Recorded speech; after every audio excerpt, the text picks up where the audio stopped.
Joining us, Alex Pareene. He is the contributing editor at the New Republic, co-host of the Politics of Everything. Also been contributing over at the Defector.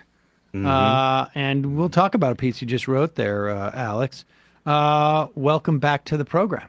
Thanks, man. Good to be here. Good to see. I'm glad you're feeling better. I missed you last time I was here. I know it. That was a rough day. I don't need to talk about that. But all right. Yeah, it's going around. And also they cut off the water around here anyway. It's in that drinking. Yeah. All right. Let's get into this. The Senate just passed the debt ceiling. The debt ceiling deal last night. Biden's gonna sign it today, and presumably, and then address the nation at 7 p.m. Give me your let's start with the broad take on this. Yeah, I think that my broad take on this is it is I basically agree with what, I don't know if you read what Brian Beutler wrote about it, but I think he's been sort of right on about it, and that we're getting this sort of celebration of this fact that it could have been worse, basically, right? Like that's what we're sort of getting as the spin on it is like look, like this could have been much worse. But at the end of the day, what happened is a negotiation was entered into over something that was effectively promised that they wouldn't negotiate over, and the fact that the end result is not as bad as it could have been doesn't really bode well for a future of basically this happening again in 2025. Right. And here, and this is the thing that I find a little bit frustrating, because there is this attempt to basically say, this is basically, there was an inevitability about this because it would be a budget negotiation because the Republicans won the House. Yeah. And on some level, that's true. Yeah. But the point is the debt ceiling was allowed to be a lever, right, and to provide leverage that had to have impacted the outcome of that negotiation. That's exactly right. I mean, there's just no way that didn't have an impact on it. Or if it didn't, then it's all just sort of like it's just all a charade. And, we have two things that are coming out of this that I think are really problematic. I mean, obviously freezing, the budget, which really is a functional cut of the discretionary budget. We had the increase in the military budget. Again, the fact that we had this increase in the military budget and we're not going to talk about it very much is also a function of this whole sort of kabuki theater that existed here. And then this thing with Manchin's pipeline. But how much of this do you think was, like, I have heard that it wasn't just Manchin who didn't want to deal with the debt ceiling at the end of December, that it was like there was more. There were people even like Klobuchar and a couple other senators. It's almost like they like the bigger drama, so they don't have to address the problems that are in the bill. I think that's right, and I didn't look that closely, but the reporting, the one story I saw basically said that's right, that the holdup was the sort of obvious Manchin and Sinema not wanting to deal with the debt ceiling before this. Those were the obvious ones, but that a bunch of other senators who didn't want to go public with it agreed with them. And I mean, I do think it's a function of a group of members of Congress who like high stakes negotiation and do believe in some sense that these kind of outcomes are their job, right? Like their job is to allow a crisis to come to a head so that they can engage in high stakes deal making. and end up with a result that, it makes no one happy, but at least we got it done.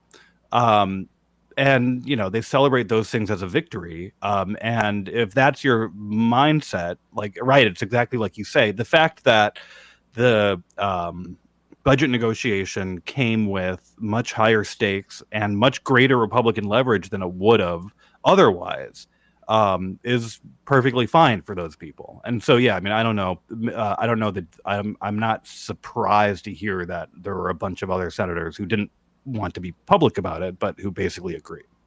And I wonder, had there been more pressure, if there's a reason why they don't want to be they don't want to be public about it, right? And so, the way that you pressure these people is to make it public about it, so that they've got to own these machinations. It seems to me, and own up to, it's a perfect way to, and both these bills, right? I think in both houses passed with a majority of Democrats. Significant majority of Democrats relative to the Republicans.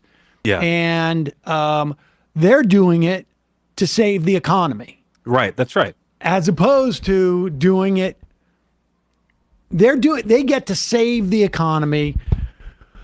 They try and make it seem like it's a wash in terms of the actual policy. And it may be close to a wash about the actual policy. I mean, it's definitely a net negative. But again, they tout it could have been worse. Yeah. Here comes this tsunami, but we were smart. We evacuated everybody and we put enough sandbags down, and there's damages mitigated. But they want there to be this sort of tsunami that they have no control over, so that they can. There's almost like a Munchausen, feeling that's going on here.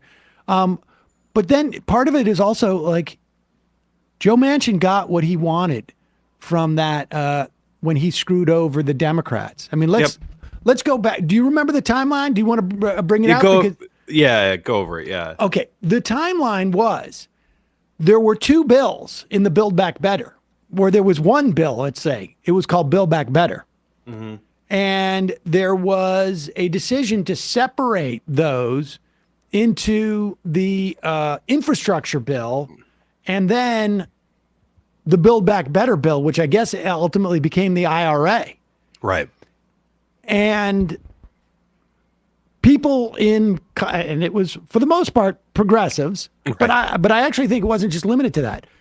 There was a lot of people who wanted to do the whole thing together because this is the way leverage works. Yes. You got something that I don't like, but you want, and I got something that I like, but you don't want.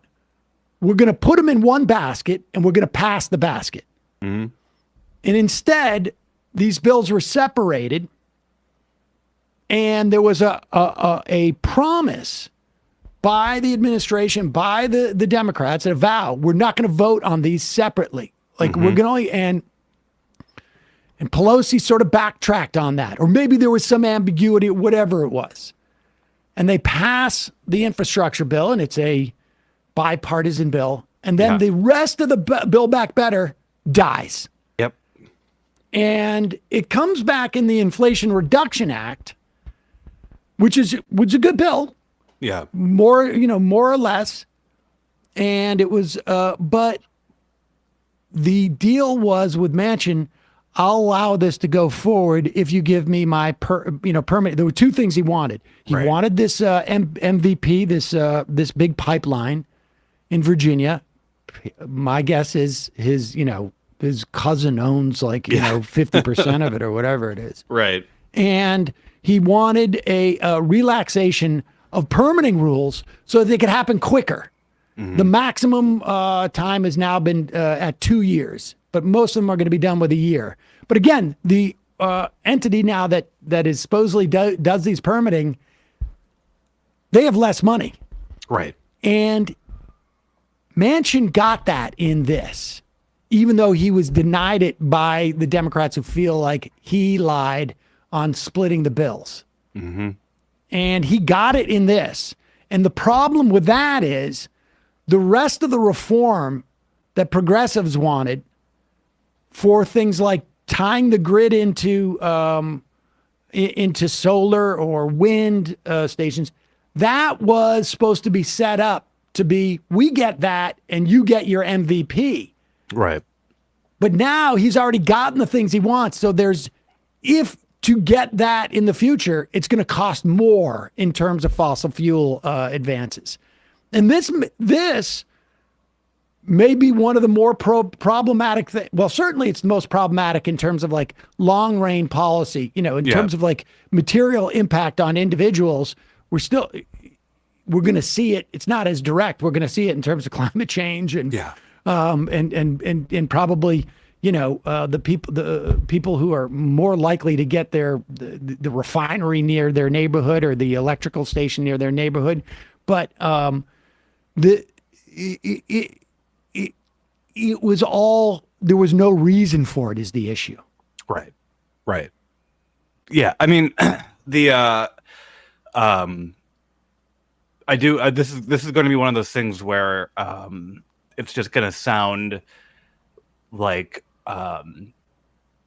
we are increasingly bitter and crazy for having a memory of things that happened a few years ago. Like right. As it goes on, like as the years go by, we will just sound like we are increasingly embittered about like just remembering this.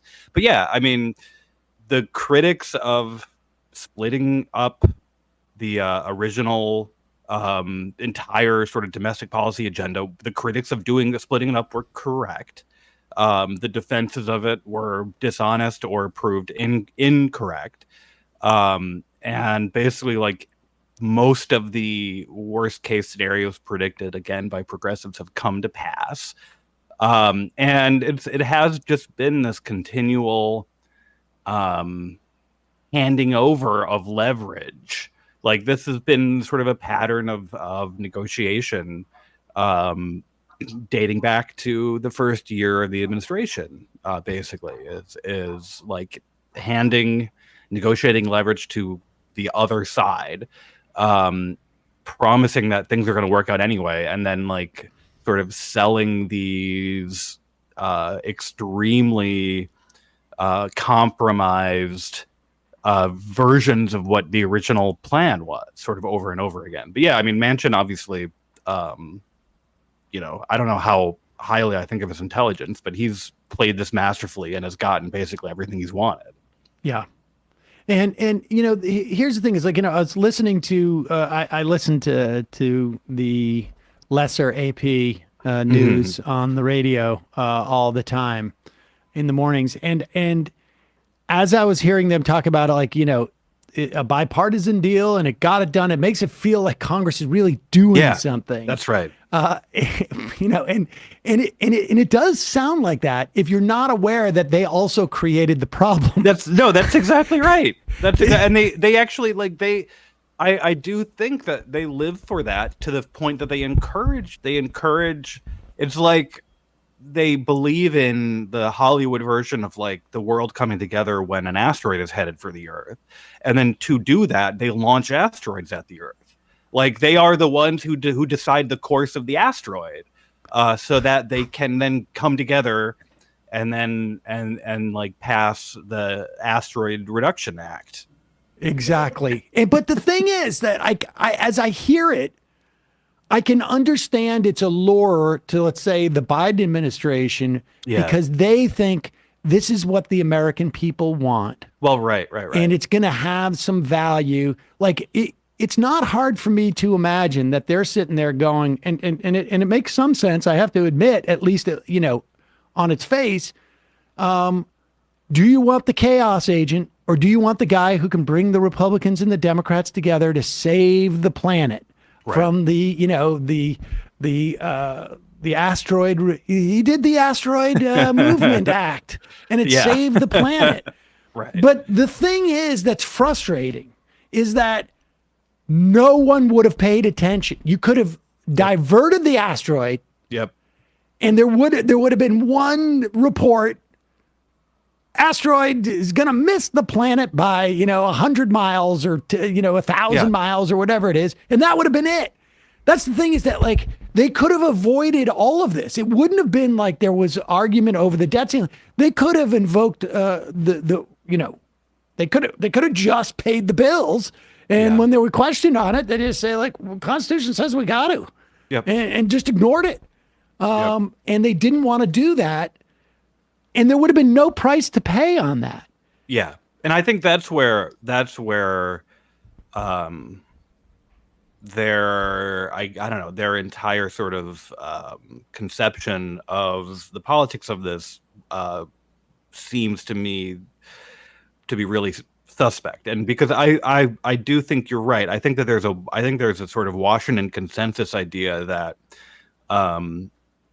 that unilateral action to get rid of the debt ceiling as a as a sort of Damocles, right? To unilateral action to remove the debt ceiling as a source of leverage, as a sort of looming disaster. That getting rid of it would be almost as disastrous as default. I think you saw a lot of sort of centrist conventional wisdom people making that case over the last year or so, and it seems to me to be complete nonsense, because I think you're totally right. It's too arcane and obscure of a thing where certainly people would have cried bloody murder had the administration done any of the sort of unilateral actions it could have done to get rid of it.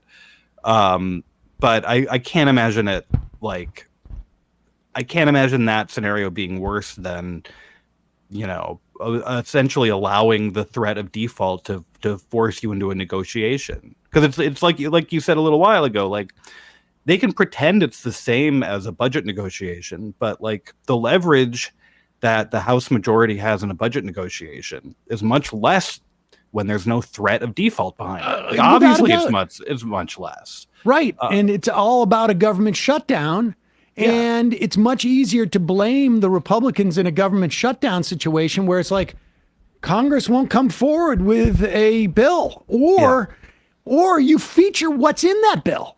Exactly. Yeah. Right. You start to use this is an opportunity for politics to exist and for you to sort of develop a narrative about them.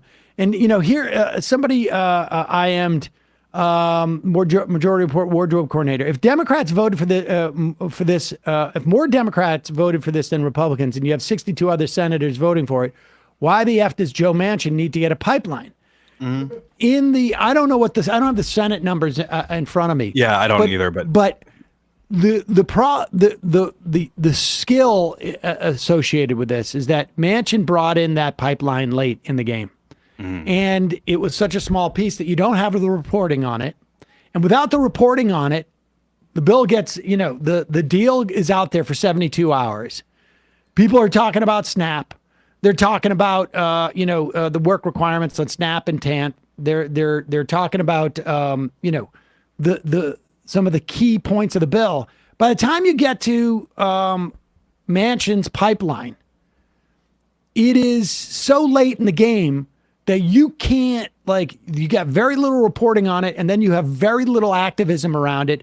And within 24 hours, you can't put pressure on the 100 Democrats. There was 165 Democrats that voted for it.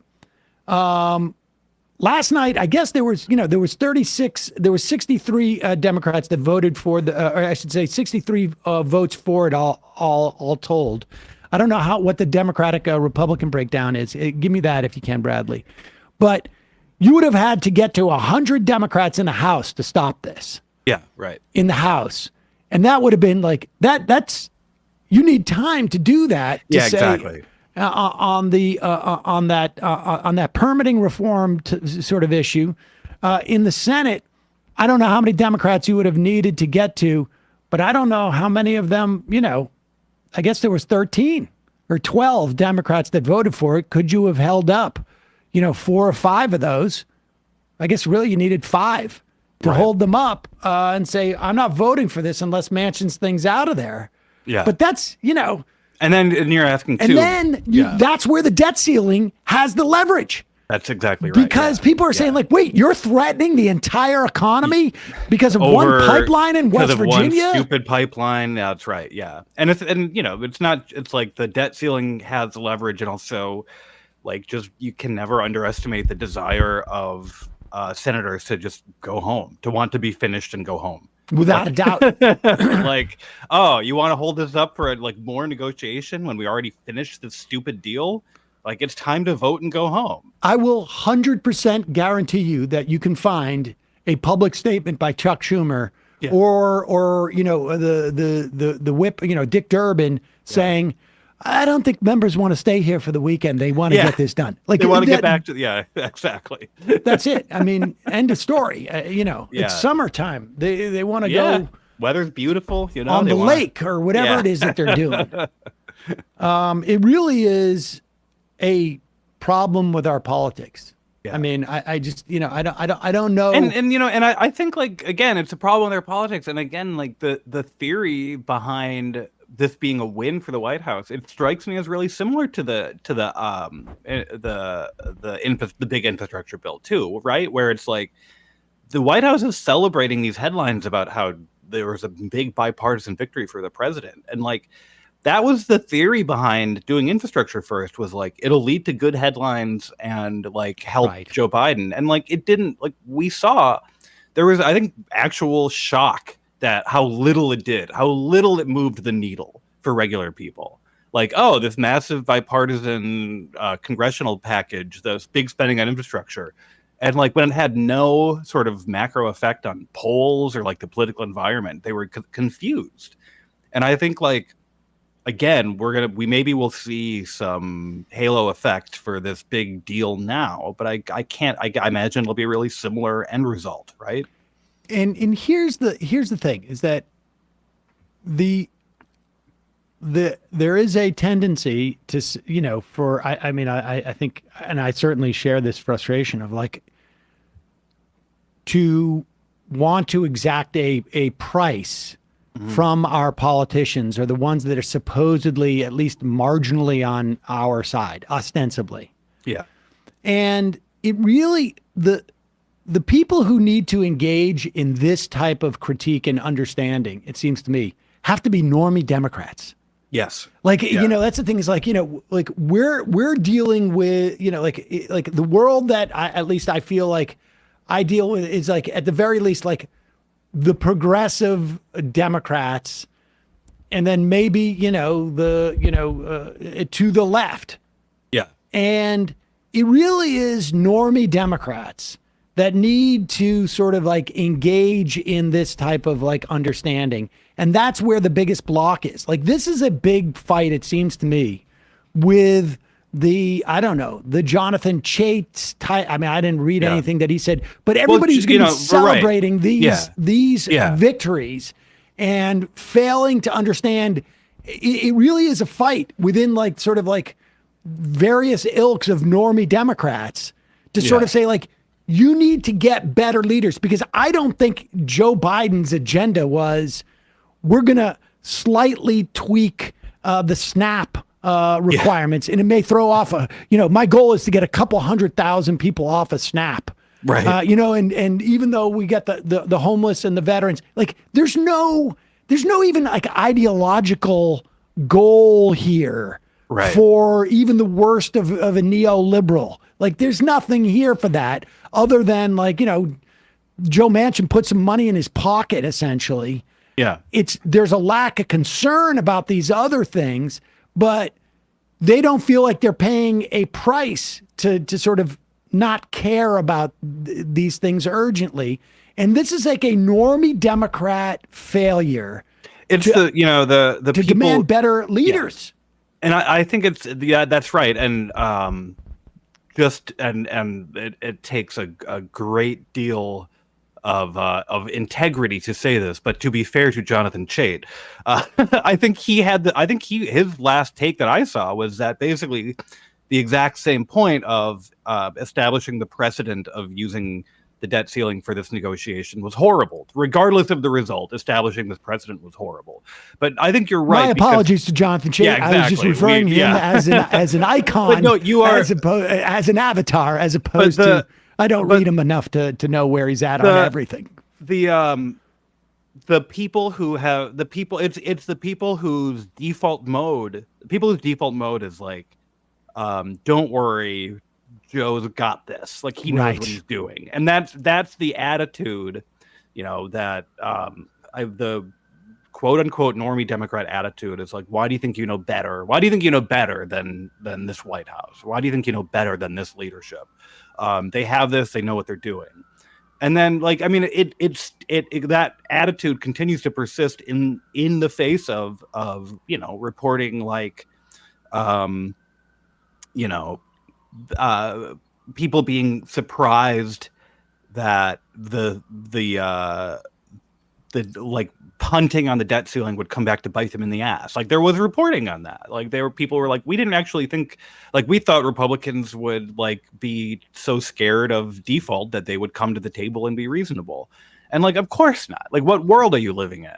And that's why it's, again, I don't know, to get through to that group of people who are really important for the, the sort of coalition.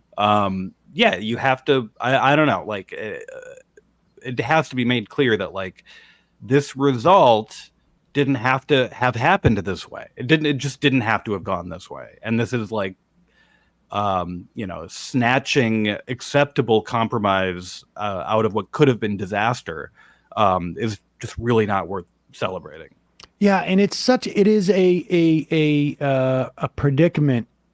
It is such a predicament in terms of, like, where, like, how do you get the fervor and the intensity you need about, minting the coin or, pursuing the 14th Amendment route 8 months ago? Yeah. Right. Like, yeah. 9 months ago. Like, it just, that's one of the really tricky, and I don't know if we just need, on some level, like, that's why it's just important that the generation of politicians who are coming of age now in the Democratic Party have a different understanding of partisan politics, regardless of where they are ideologically within the Democratic Party. They have a different understanding of politics where, like, there's value in winning in terms of, like, motivating people to vote for you and avoiding dumb fights. And I don't know, but I don't know that there's much more to be said there unless you got something. Hopefully the IRS funding will come back. Yeah. The, I mean, the IRS thing, it's, I mean, whatever. It's so funny to just like, to negotiate away your, like, your big wins from like a few months ago, right? To just negotiate them right away after getting them done. They're going to backload those cuts. The $80 billion for the IRS was over 10 years. They're going to put it all in the last 2 years, and they're going to try and get another bite at that apple. But but the top line is, if you cut $20 billion from the IRS, you're going to lose $40 billion in revenue. Yeah, right. And so the top line is, your deficit reduction move just increased the deficit. Right. I mean, and so, but they can't do that. It's all wasted now. They can't do this because they can't have these fights because of this, sword of Damocles that they've literally rigged themselves to swing over their head. Right. I mean, it's a great technique. It's basically like, I don't know. It's like leaving a boiling pot on at home so that no matter who you're dealing with at any part of the day, you're like, you know what? I would love to help you, but I gotta go. I gotta. There's a boiling pot on at home. I just. All right, let's talk about Ron DeSantis. When did he come into the race? Was it this week or last week? Well, when was the Twitter debacle? I guess that must have been last week. Yeah. It was a week ago, but nevertheless, he's been on the tour. And this is what I find sort of interesting about what DeSantis is doing. He has yet to figure out how to pronounce his name. Yeah. Let's play this compilation. And I'm curious as to your theories about this. And do we know, is there a timeline on this? Because I would like to see if it's timed, but nevertheless, here's the compilation.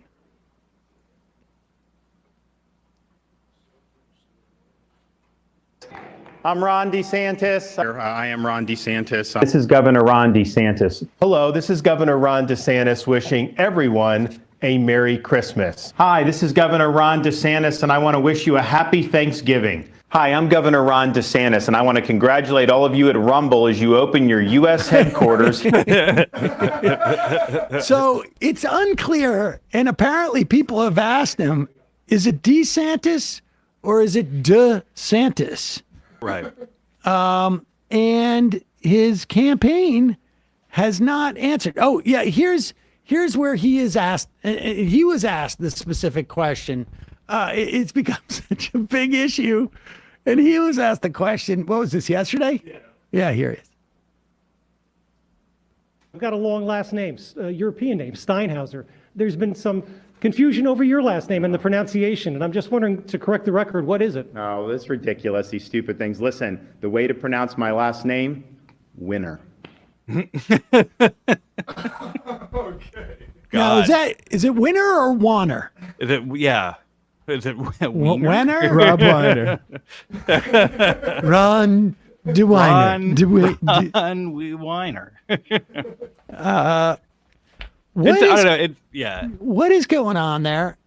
I don't know, man. It's deeply weird, and it's the kind of weird that like, it's almost, I don't know. It's a little bit like throwback weird. Like it reminds me of like a bit like 2012 Romney campaign weird, where you're just like, like, hey, like this guy's a little bit off.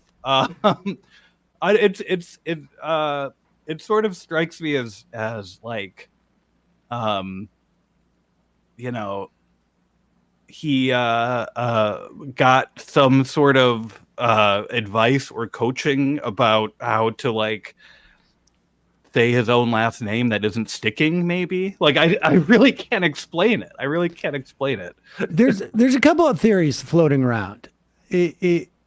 One is that DeSantis, and do we know like what the most recent pronunciation was? The newest one is the DeSantis. Okay, that the DeSantis was too like ethnic sounding. Yeah.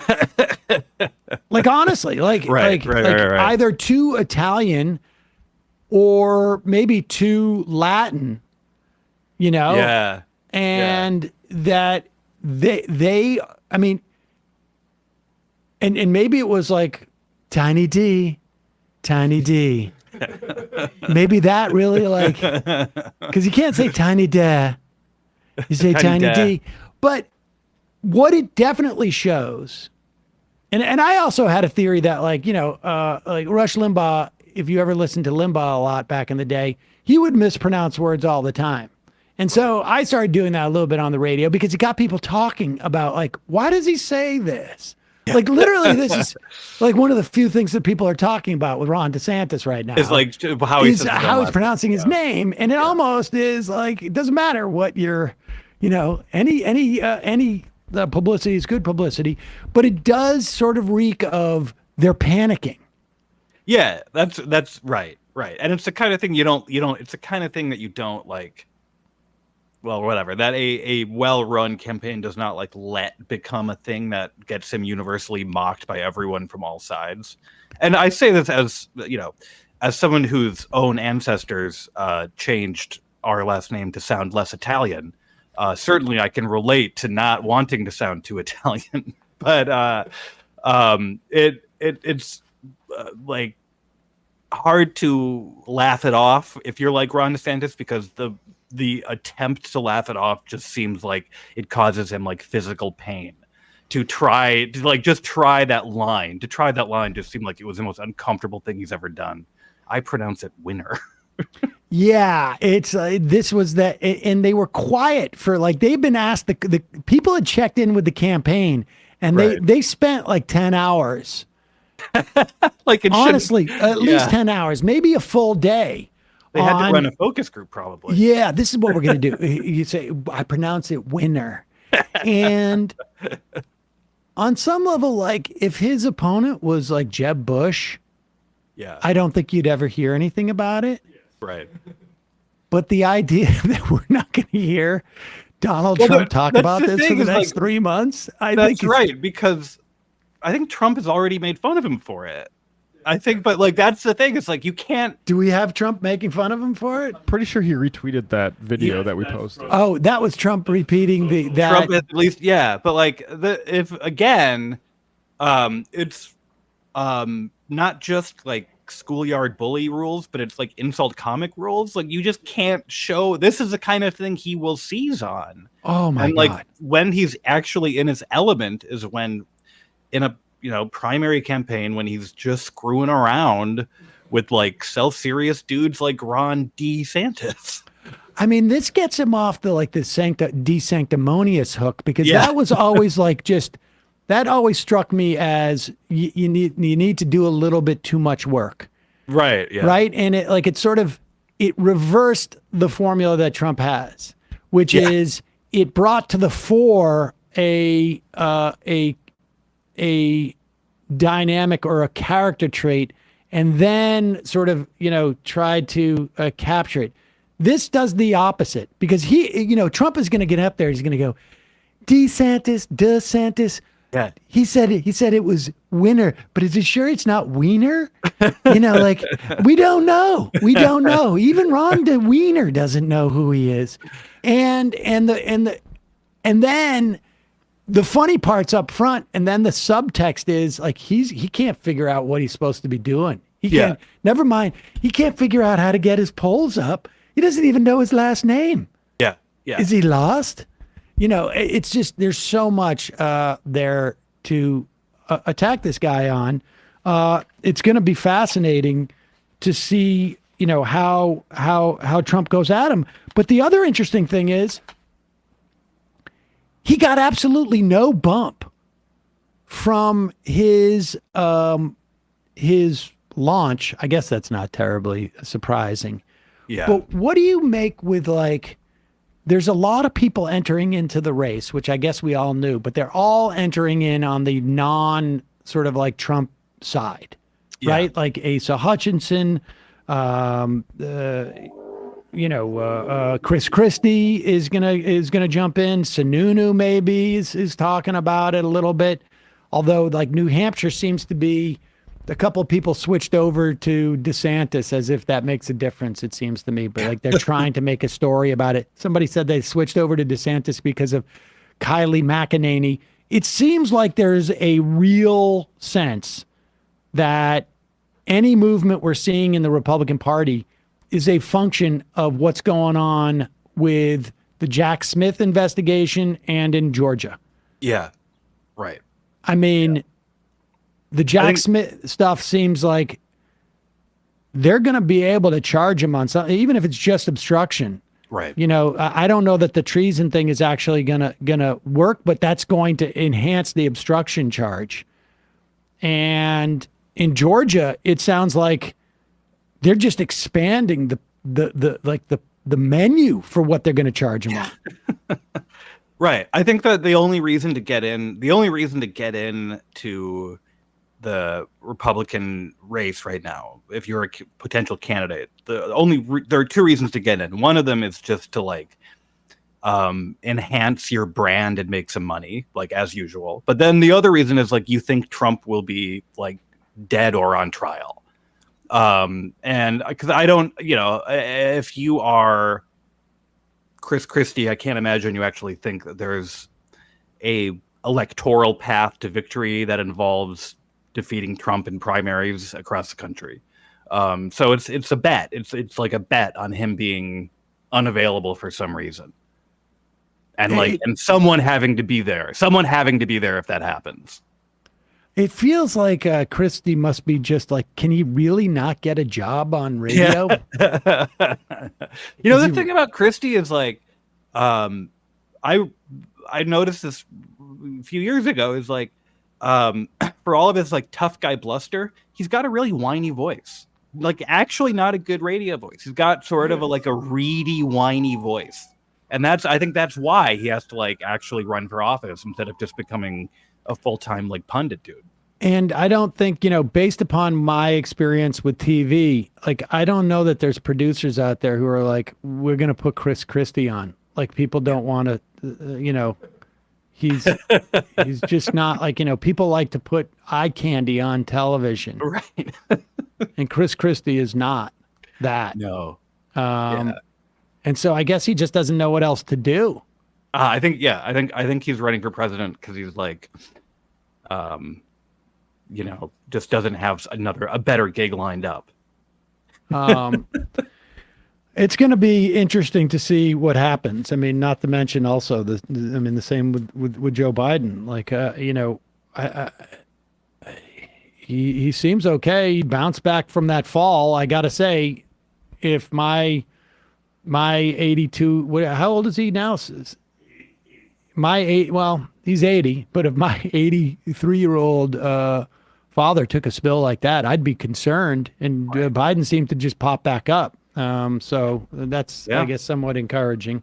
Has he been remember when he would put him on a bike? Has he been on a bike lately? I feel like we haven't seen that in a little while. I sort of feel like he should not be allowed to ride a bike until after the inauguration. Yeah. I'm just wondering as we get closer to re-election, what sort of like, look at how alive he is, what sort of moves we're going to see on that front, because they're going to have to do something. Right.